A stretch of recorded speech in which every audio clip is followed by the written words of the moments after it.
The nominees for Best Motion Picture are... The second annual Academy Awards saw several changes. It was the only year where there were no official nominees. The list of nominees was later compiled by looking at old records stating which films were evaluated by judges. The nominees also went from 3 to the more traditional 5. 4 of the 5 were talkies, with The Patriot being the last silent film to be nominated until 2011's The Artist. Though, like The Artist, The Patriot, while still mostly functioning like a silent film, had some dialogue sequences, making Seventh Heaven, The Rackets, and Wings the only silent films nominated for Best Picture without any actual dialogue. Hollywood, understandably, was musical crazy in the late 20s and early 30s, producing over 100 of them in 1930. That obsession carried over to the Best Picture nominees. 2 of the talkies are musicals, while the other 2 contain notable sections of singing and/or dancing. Based on a 1927 play called Nightstick, 1929's Alibi follows a team of policemen as they set out to prove Chick Williams, a gang leader freshly out of prison, is still up to his nefarious ways and is responsible for a robbery that goes bad and ends with a policeman getting killed. Chick's girlfriend Joan, played by Eleanor Griffith, believes Chick, played by Chester Morris, is on the up and up. She marries him in secret, much to the disapproval of her father, Police Sergeant Pete Manning, played by Pernell Pratt. But if I could help people when they get out of jail, it would sort of square things for your putting them in. Wouldn't it? So you think you'll start in by helping that dirty crook Williams, eh? If I can help him make good, to find a place for himself, I'm certainly going to do it. Are you listening to me? You keep away from that rat and hook up with Tommy, or I'm through with you. Do you understand? But with Undercover Cop, played by Regis Toomey, placed in Chick's gang, and the police's intense and immoral interrogation methods, the law will stop at nothing to bring Chick in. As was typical in early talkies, the sound quality ranges from good... Say, Chick Williams is one of that gang, ain't he? Yeah, I think he is. I know he is. to atrocious. The lady gives me her address. Lightning, I know name. Thankfully, Alibi's plot is straightforward and easy to follow, because at times the mic was picking up so little and the actors were speaking so quietly, I couldn't understand a word. Well, why can't we be married, Joan? We'll have a little back in the block. Now if I turn away, Now, you. won't you? No time. The film's plot has potential, but it's poorly executed. It has no sense of urgency, energy, or pacing. The film sleek crawls through the story. Despite receiving an Oscar nomination for Best Actor, Chester Morris, who is way too good for this movie, is completely wasted here, and the other actors are terrible. Their acting is hammy. You let her marry you? And just embarrassing. I hope you'll let me call and see Miss Joan again. Well, if it isn't old Diamond Daisy. For a long time, I thought this was a story about corrupt cops and an innocent man who's already been allegedly framed by the police, trying to avoid being framed again. Then partway through, the film changes directions and the corrupt cop angle is completely dropped and Chick becomes less likable. The audience is left with no one to root for. I was bewildered by the movie's belief that I would care about an undercover cop pretending to be a drunk. Either the actor or the character play one of the least convincing drunks in Hollywood history, and I found him endlessly annoying, creepy, and weird. Well, what's the trick? That was it. I wanted to find out where you reside. His character is capped off with a death scene that lasts, and I'm not joking or exaggerating, 5 whole minutes. You have not known agony until you've experienced this scene. I'm not lying when I say it was one of the most excruciatingly long scenes I've ever had the misfortune to sit through. Great death scenes shouldn't last that long, and this one was horrible. I'm forced to ask what might be a silly question. What is the point of this movie? It doesn't follow through with any message about police corruption or their morally questionable practices. If it was just supposed to be a dramatic crime thriller, it fails due to a lack of tension.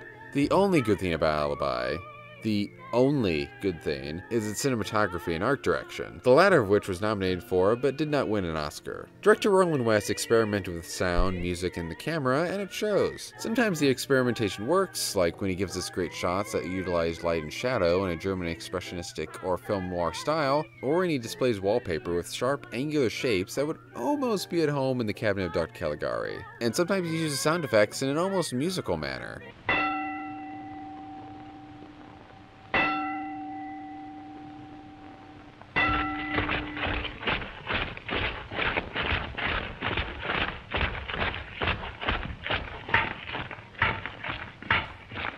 Alibi is a wretched experience. It's a dull, poorly acted story with no direction or idea of what it wants to accomplish. Skip it and watch The Racket instead. For the first and probably only time in Oscar history, we have a nominee with absolutely no story to speak of. The Hollywood Revue of 1929 is just that, a revue with singing, dancing, You better take some more umbrella. Take it off to the sky. comedy, I fall down and go blop. 3 two-strip Technicolor sequences, making this the first nominee to feature color, and more singing and dancing. Our cast is a star-studded ensemble of most of MGM stars of the time, a mix of future big-name stars of the sound era and the past, soon-to-be-gone performers of the silent screen. Marion Davis, John Gilbert, Norma Shearer, Charles Keane, Bessie Love, Anita Page, Mary Dressler, Buster Keaton, Lauren Hardy, Joan Crawford, and Lionel Barrymore. Film, stage, radio, and later television actor Conrad Nagel, and vaudeville, radio, and also later TV star Jack Benny serve as masters of ceremonies, introducing various acts and performing mini comedy routines between bits. I love the concept of a filmed revue, and I wish it was something still done today. But what keeps Hollywood Revue from true winner status is it contains no sense of timing or pacing. It's how it manages to make some of the funniest performers in history awkward and cringeworthy with skits and lines that are funny on paper but aren't shot or edited with any sort of comedy rhythm. And now, friends, may I present our interlocutor, a gentleman who really needs no introduction, one of the shining lights of Screenland, whose name is on the tip of everyone's tongue. I refer to my friend and pal,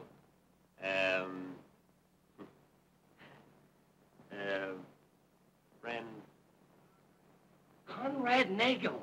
Conrad Nagel. I mean, how do you really manage to put Buster Keaton in a movie and only utilize him for a couple of minutes of amazingly uninspired dancing and physical comedy?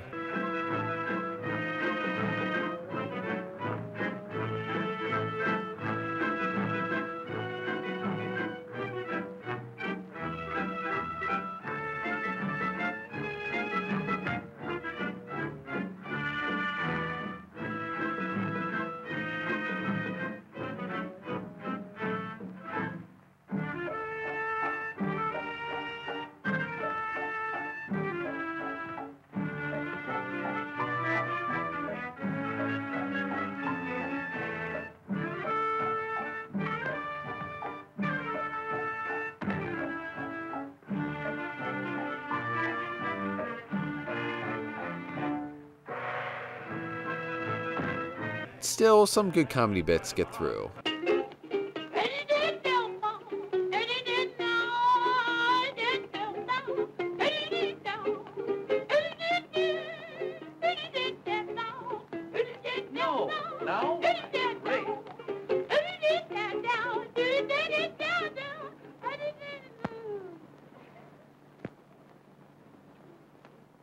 Come, Cliffy.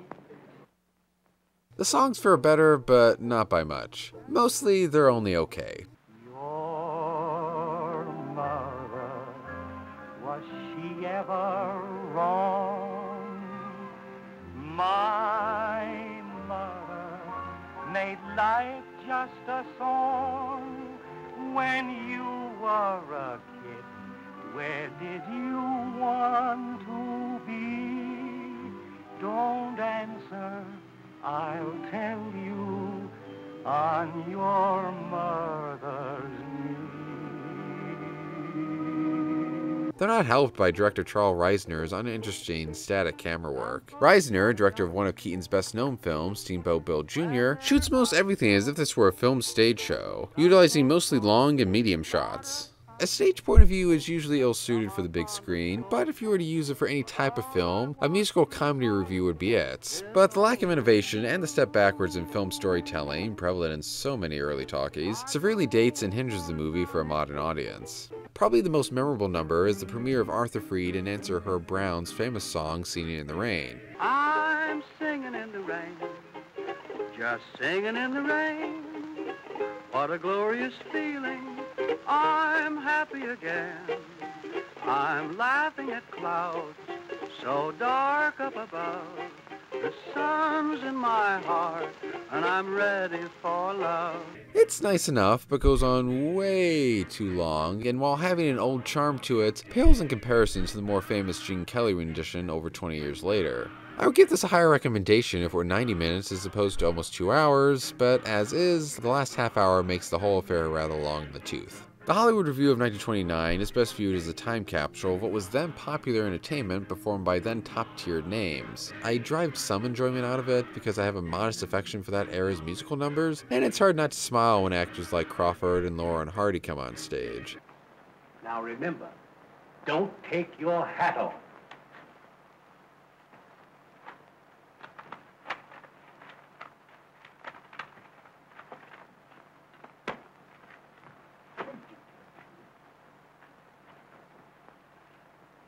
How do you do? How do you do?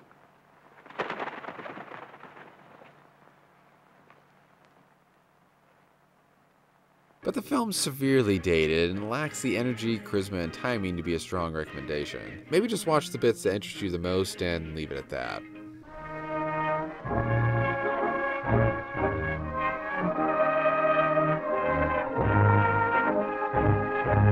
In Old Arizona, a 1928 film based on a 1907 O. Henry short story called The Caballero's Way, follows the Cisco Kid, a playful Mexican bandit living in Arizona during the Old West. The unlawful kid, played by Warren Baxter, has a moral compass, robbing institutions like Western Union, but not individuals. He also balances his bad deeds with good ones, like repaying an Italian barber the $87 he stole from Western Union, which was sending it to the barber's wife in Italy. My friend, up in the hills, I have find much gold. Ha, I tell you what I do.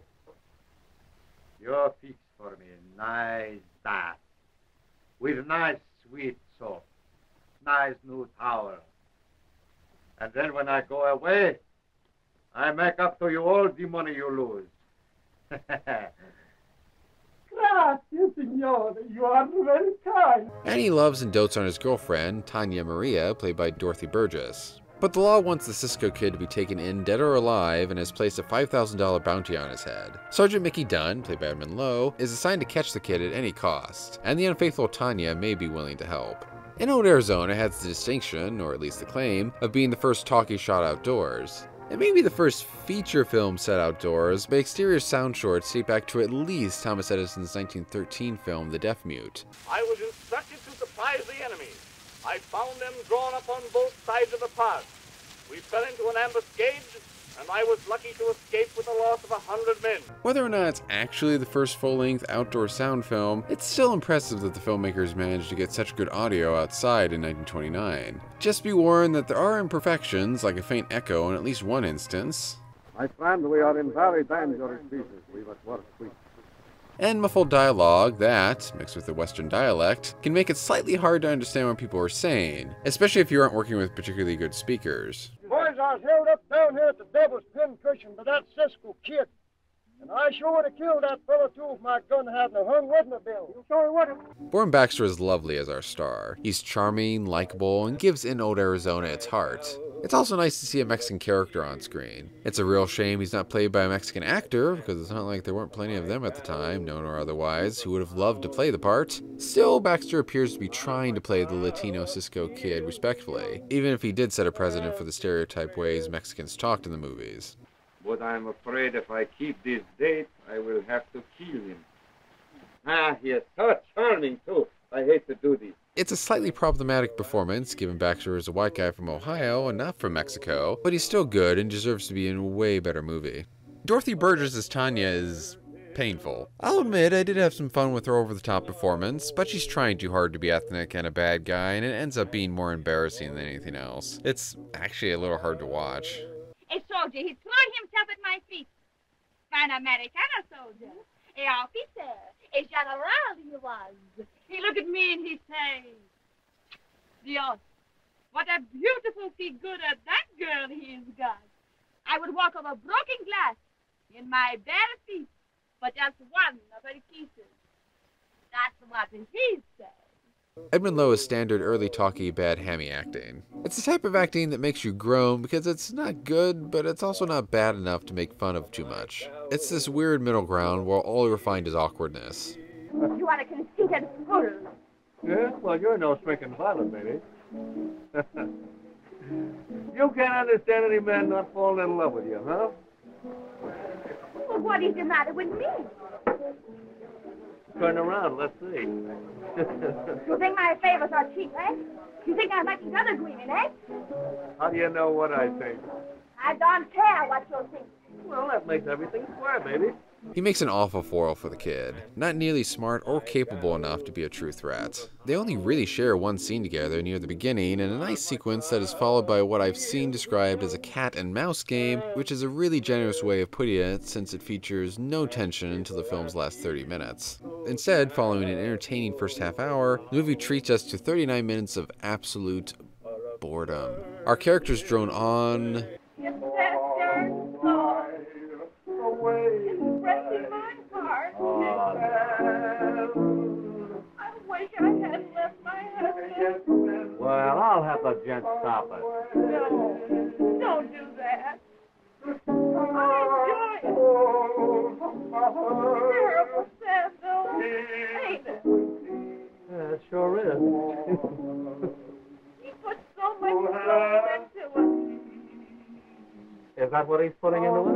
and on. Why, in New York, you can get a glass of beer that high for a nickel. Nice, too. And the Bowery. Baby, you ain't seen nothing till you see the Bowery. Finest street in the world, saloons and dance halls everywhere. Free lunch. All you can eat for nothing.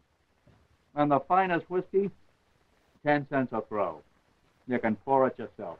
And on about things I didn't care about because I wasn't invested enough in the characters, even the kid. Soon I get rich. Then we go far across the sea to Portugal. Yeah, that is beautiful place, Portugal. Nowhere is the sea so blue like the sky. Nowhere is the rose so red, and nowhere is the south wind so soft. First, you got to remember I see this place when I was a kid. Every place looked good to kids. Our plot moves at glacier speed, and so little happens in that dull 39 minutes that felt like an hour because I couldn't care less about what was happening. A third of the film comes off like pure padding, and I really think In Old Arizona would have been none the worse if it was 20 or 30 minutes shorter. The Patriot is a 1928 silent film based on two plays, 1908's Paul I and 1928's The Patriot, the latter of which was based on a 1925 novel. The movie takes place in 18th century Russia as it follows Tsar I, played by Emil Jannings. Everyone is out to kill the Tsar, including his friend and only trustworthy confidant, Count Palin, and I'm sorry if I'm mispronouncing that, played by Louis Stone. Palin seeks to protect Paul I, but ultimately seeks the Tsar's demise due to the madman's actions. And I so wish I could watch this movie. I wish I could see it because the story looks interesting. I wish I could see it because the performance by Emil Jannings looks to be paranoid, crazy, and gripping. I wish I could see it because the cinematography looks artistic and top-notch. I wish I could see it because it would be slightly poetic to watch what looks to be a well-made silent at the end of its era after watching three creaky talkies at the beginning of their era, signifying the cinematic and artistic peak silence had reached and how much talkies had to relearn. I wish I could see The Patriot for all those reasons and perhaps more. But I can't, because The Patriot is the only Best Picture nominee to be lost. What remains is stills, promotional material, the film's trailer, and a Portugal film organization preserves 8 to 9 minutes of footage. The footage I'm showing is from the trailer, housed by UCLA, and made available on the now out-of-print More Treasures from American Film Archives 1894 to 1931 DVD sets. If the full version is ever found and released, I'll definitely give it a look-see. Until then, the trailer, and if you're in Portugal and can arrange a screening, the little footage that remains is all we've got. If you don't want to shell out the money for the DVD set I mentioned earlier, you can watch the trailer on YouTube. Picking a favorite this time was tough because all of these films are so far from great. I probably would have picked The Patriot if I could, actually see the film, but alas no. So I guess I'll say the best one out of the bunch is the Hollywood Revue of 1929. It's the only one I can recommend, and it was the closest to being good, even though it's at best okay. So it being at the top of the pack doesn't mean very much, and speaks more to the horrid quality of the other nominees. It may come as no surprise that a musical won the second year. Is it better than its questionable competitors? You'll have to watch my review of the Broadway Melody to find out. For me, well, I'm going to go sit in a corner and pray the next nomination roster is better than this. If it isn't, those screams of agony and defeat will be mine.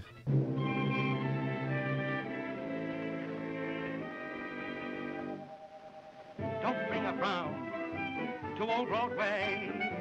You've got a clown on Broadway. Your troubles there are out of style, but Broadway always wears a smile. A million lights, they flicker there. A million hearts beat quicker there. No skies are gray on the great white way. That's the Broadway melody. Hey everyone, hope you enjoyed all that. Please let me know what you thought about the review and the movie in the comments below. If you liked the episode, please hit the like button, and if you're new to the channel, please subscribe. A link to my film blog can be found in the description below, and you can also find me on Twitter at CinemaPackrat.